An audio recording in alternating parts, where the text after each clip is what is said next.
ఎదుటోళ్ళ మీద వేయమంటే ఎన్ని నిందలన్నా వేయచ్చు, నిప్పులు మీద చల్లొచ్చు. కానీ అదే ఓజను మనం మోసేటప్పుడు తెలుస్తుంది అసలు కథ ఎట్లుంటుందో.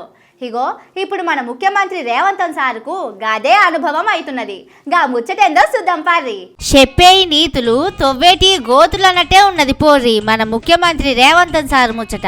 శుద్ధులు చెప్పమంటే నీతి వాక్యాలు ఒలియమంటే అందరికంటే ఫస్ట్ ప్రైజ్ రేవంత్ సారే గెలుచుకుంటాడు కావచ్చు. కావాలంటే ఈ వీడియో చూడుర్రి. ఈ భూములు అమ్మొద్దు, ఒకవేళ ఈ భూములను అమ్మితే భవిష్యత్తులో ప్రజల అవసరం కోసం ఏదైనా నిర్మించాలన్నా. ఇన్నారు కదా, అందరికి మంచిగా అర్థమైందా? కావాలంటే మళ్ళొకసారి ఇనుర్రి. ఈ భూములు అమ్మొద్దు, ఒకవేళ ఈ భూములను అమ్మితే భవిష్యత్తులో ప్రజల అవసరం కోసం ఏదైనా నిర్మించాలన్నా. అది సారు చెప్పిన ముచ్చట. పథకాలని సోకులని సర్కారు భూములు అమ్ముకుంటే ఆఖరికి బొందల గడ్డ సుతం మిగలదట. నిజం చెప్పాలంటే సారు చెప్పింది మంచి మాటనే, కానీ పథకాలు అమలు చేయనికే సర్కారు ఖర్చులకు ఖజానాల పైసలు అయిపోయినాయట.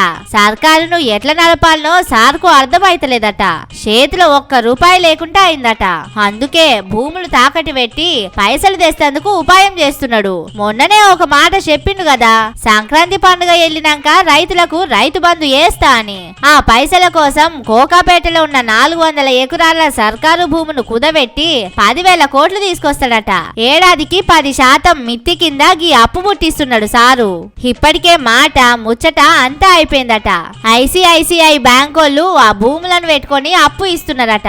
అదేందో గాని రేవంత్ సారు అప్పట్లో ఊకే కేసీఆర్ సారును అనేటోడు, అప్పులు తెస్తుండని. మొన్నటిదాకా సుతం కేసీఆర్ సార్ తెచ్చిన అప్పులకు మిత్తి కడుతున్నాని ఏవేవో కాయిదాలు చూపించి లెక్కలు చెప్పిండు.